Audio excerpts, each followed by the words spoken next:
Eleni যখন হাতটা খালি কেন? নেকলেসটা আনতে পারলেন না? অভাগীকে পড়িয়ে দিতেন, আমিও গুরু হয়ে যেতাম। আপনার ছেলের কাজই তো ছিল বন্যা হতেই কলেজের সামনে গিয়ে মেয়েদের পেছনে লাগা। অভাগী আপনার ছেলের চরিত্র শুধরে দিয়েছে। কোথাও ওকে ধন্যবাদ দেবেন তা না। তুইও দেখছি তোর বাবা মামা আর চয়নের মতো হয়েছিস। কিছু বলে একবার খ্যাক খ্যাক করে উঠিস। চয়ন তো আজকাল রাত 8টার আগে বাড়ি ফেরে না। তাহলে তো মুশকিল হয়ে গেল। কেন, কি ব্যাপার হলো? না তেমন কিছু নয়, ওকে একবার ফলতায় পাঠাতাম। ফলতা? ফলতা পাঠাতি কেন? ওই তোমাকে একটা শাড়ি দিয়েছিলাম না, ওই শাড়ির সঙ্গে ম্যাচ করে ফলতার একটা কারখানায় একটা দারুণ চটি তোমার জন্য অর্ডার দিয়েছিলাম।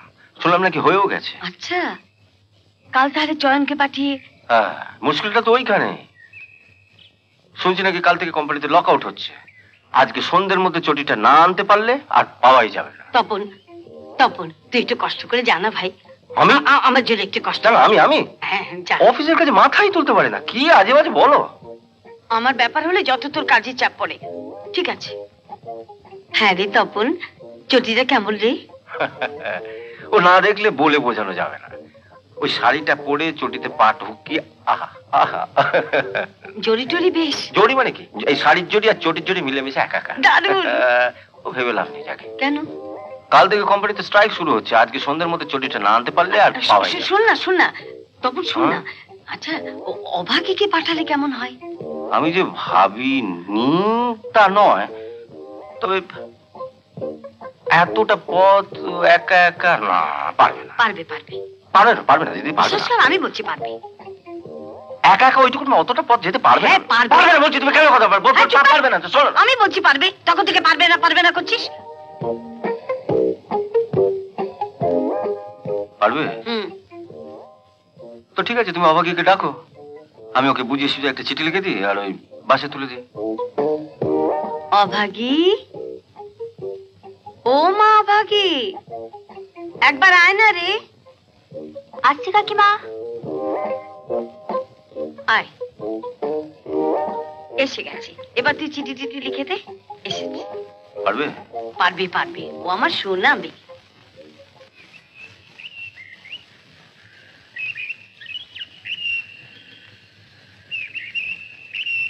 হ্যাঁ, ভালো কথা। চটিটা কোথায় রেখেছো? গাড়িতে আছে। আমি ঘন্টাখানেকের মধ্যে কাজ ছেড়ে এখানে ফিরে আসছি। তোমরা এখান থেকে কোথাও যাবে না।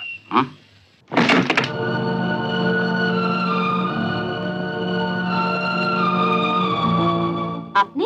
তোমাদের বাড়ির ঝিটাকে একবার ডাকো তো। কেন, আপনার ওকে কি দরকার? দরকারটা আমার ওরই সঙ্গে। ওকে ডেকে দাও। ডেকে দাও বললেই তো ডেকে দেওয়া যাবে না। বাড়ির কর্তা হিসেবে আমাকে আগে জানতে হবে যে আপনার মতন একজন ধনী ব্যবসায়ী আমার বাড়ির ঝিয়ের খোঁজ করছেন কেন। ওকে আমার ছেলের সঙ্গে মেলামেশা বন্ধ করতে হবে। অভাগী তো দিনরাত বাড়ির কাজ নিয়ে ব্যস্ত থাকে। আপনার ছেলেকে পাবে কোথায় যে মেলামেশা করবে? ওকেই ডাকুন না, ও এলেই সব জানতে পারবেন। ওকে ডাকার দরকার নেই। শোনো দিদি, তোমার শাড়ি, চটি, ব্যাগ এই সমস্ত আমার অফিস থেকে আনার নাম করে আমি অভাগীকে এ বাড়ি থেকে বার করে অভিজিতের কাছে পৌঁছে দিতাম। আপনি তাহলে নাটের গুরু? না, এখনই গুরু টুরু বলবেন না, আগে ওদের দুজনের বিয়েটা দিই। এলেনি যখন হাতটা খালি কেন? নেকলেসটা আনতে পারলেন না? অভাগীকে পড়িয়ে দিতেন, আমিও গুরু হয়ে যেতাম। শুধু একটা নেকলেস কেন, ও বলুক কত টাকা চায়। ও যা চায় আমি ওকে তাই দেব। শুধু আমাকে কথা দেবে ও অভিজিতের সঙ্গে মিশবে না, গায়ের মেয়ে গায়ে ফিরে যাবে। দেখুন, এটা লেনদেনের ব্যাপার। যে নেবে আর যিনি দেবেন তাদের নিজেদের মধ্যে সরাসরি কথা হয়ে যাওয়াই ভালো। অভাগী, আপনার ছেলের কাজই তো ছিল বন্যা হতেই কলেজের সামনে গিয়ে মেয়েদের পেছনে লাগা। অভাগী আপনার ছেলের চরিত্র শুধরে দিয়েছে। কোথাও ওকে ধন্যবাদ দেবেন তা না। থামো। একটা বাড়ির ঝি সে কিনে শোধরাবে আমার ছেলের চরিত্র? শুধু ছেলের চরিত্র কেন, আর কটা দিন যাক, দেখবেন আপনার মতো এরকম দাম্ভিক লোকের চরিত্র শুধরে দেবে।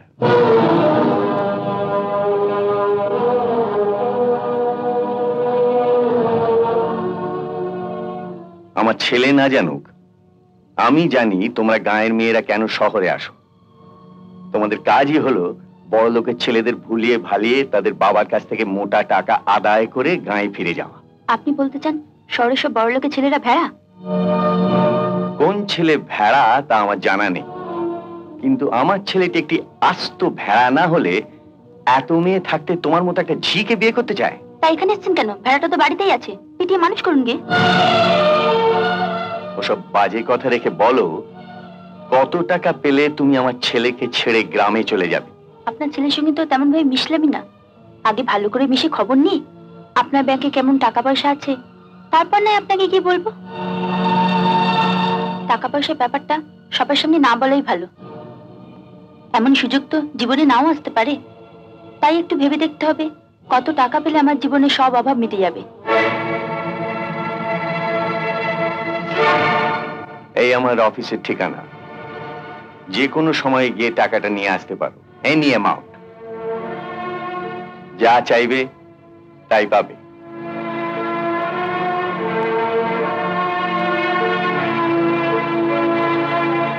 খেয়াল থাকে যেন কাল থেকে তুমি আর অভিজিতের সঙ্গে মিশবে না। ও আমাকে কথা দিয়েছে। আমি বিশ্বাস করি না। আমি ওর বাড়ির থেকেই আসছি। আমি ওকে কথা দিয়েছি, তোমার সঙ্গে যদি ও মেলামেশা বন্ধ করে তাহলে ওর যত টাকা দরকার আমি ওকে দেব। ও নিজের থেকে আমার অফিসের ঠিকানা চেয়ে নিয়ে বলেছে সময় মতো এসে টাকা নিয়ে ও গ্রামে চলে যাবে। তোমার জন্য এর আগেও অনেককে অনেক টাকা আমাকে ক্ষতিপূরণ হিসেবে দিতে হয়েছে। এবারে আমার বংশের মান মর্যাদা বাঁচাতে গিয়ে যদি আমাকে টাকার অঙ্কটা বাড়াতে হয় তবে আমি তাই দেব। তুমি ওকে চিনতে ভুল করেছো বাবা। ও কোনো কিছুর বিনিময়ে আমাকে ছেড়ে গ্রামে যাবে না। বেশ তো, দেখো ও তোমার সঙ্গে আর দেখা করতে আসে কি না। কি করে আসবে বলো? শাড়ি ছুটির ব্যাপারটা তো জানাজানি হয়ে গেছে। কি করে যে ওকে এখন আমি বাড়ি থেকে বার করে আনবো? তোমার বাবার কথা তোমার ভয় পাবার কোনো কারণ নেই। অভাগীর মতো মেয়ে হয় না। কোটি টাকা দিলেও ও তোমাকে ছেড়ে যাবেন। কিন্তু ওর সাথে যদি সপ্তাহে অন্তত একদিনও দেখা না হয়।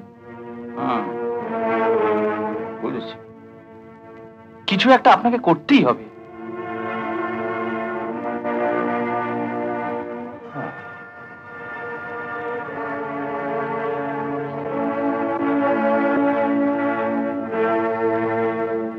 তুমি এক কাজ করো, তুমি কাল সকালে পিঙ্কি কলেজের সামনে যেও।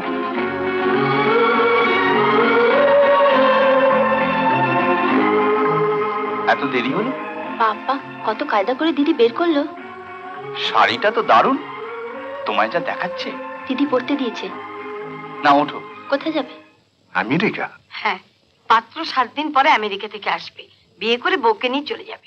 কিন্তু এই কদিনের মধ্যে বিয়ের জন্য এতগুলো টাকা জোগাড় করা।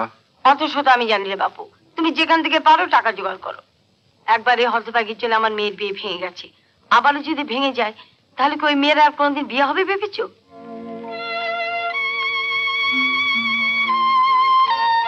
কিন্তু যা একেবারেই অসম্ভব। ও সম্ভব অসম্ভব আমি বুঝি না, টাকা তোমাকে জোগাড় করতেই হবে। তুমি বুঝতে পারছো না, প্রভিডেন্ট ফান্ড থেকে সব টাকা তুলে অরিজিৎ বাবু দেনা শোধ করেছে। এখন এই মুহূর্তে এতগুলো টাকা। অত শত আমি জানি না, এই বিয়ে যদি ভেঙে যায় তাহলে কিন্তু আমি গায়ে আগুন জ্বালিয়ে দেবো, এই তোমায় বলে দিলাম।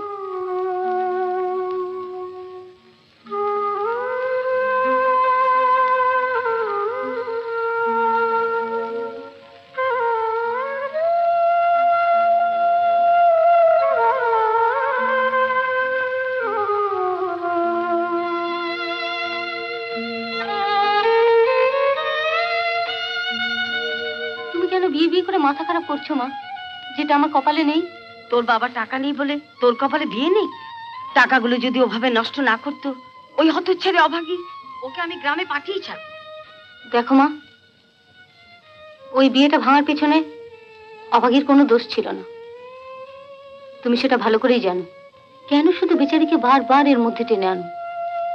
তুইও দেখছি তোর বাবা মামা আর চয়নের মতো হয়েছিস, কিছু বলে একবার খ্যাক খ্যাক করে উঠিস। এতদিন ধরে তো অভাগীকে দেখছো মা, সত্যি করে বলো তো ও আমাদের সংসারের জন্য কি না করে? আমার বিয়ে না হয়ে যদি ওর বিয়ে হতো আমি আরো বেশি খুশি হতাম।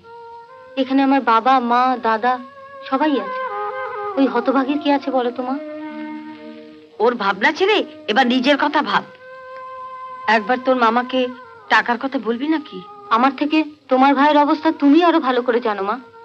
তোমার মামার হার্ট অপারেশনের সময় মামা নিজের সমস্ত জমানো টাকা, এমনকি প্রভিডেন্ট ফান্ডের টাকাও। না মানে আমি বলছিলাম যে তুই বললে হয়তো অন্য জায়গা থেকে ধার করে এনে দিত। না আমি পারবো না। আর তুমি এত ব্যস্ত হচ্ছ কেন? বিয়ে হবার সময় হলে ঠিক হয়ে যাবে। আর তুমি জানো এই ব্যাপারে বাবাকে কিছু বলো না। এখন আমার বাবার সামনে দাঁড়াতেই লজ্জা করে।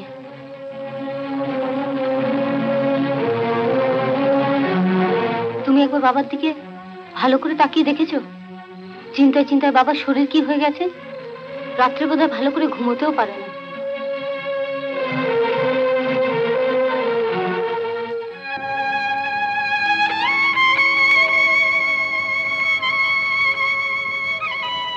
কাকা বাবু, এত রাত হলো এখনো ঘুমোসনি? আপনার চোখে জল কাকা বাবু? কই না তো, ঠান্ডা লেগে গেছে বলতে।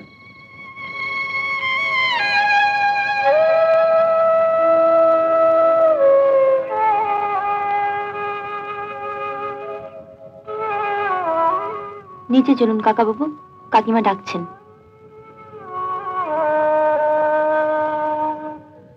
ওর ডাকা মানে তো ওই এক কথা, পিঙ্কির বিয়ে। যা হবার নয়।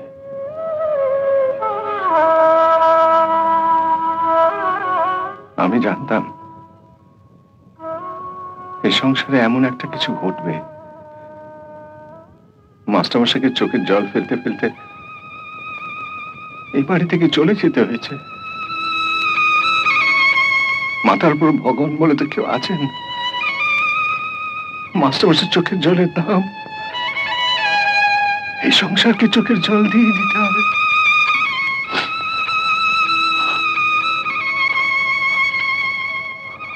এরকম আরো অনেক সিনেমা দেখতে হলে ডাউনলোড করুন ক্লিক অ্যাপ।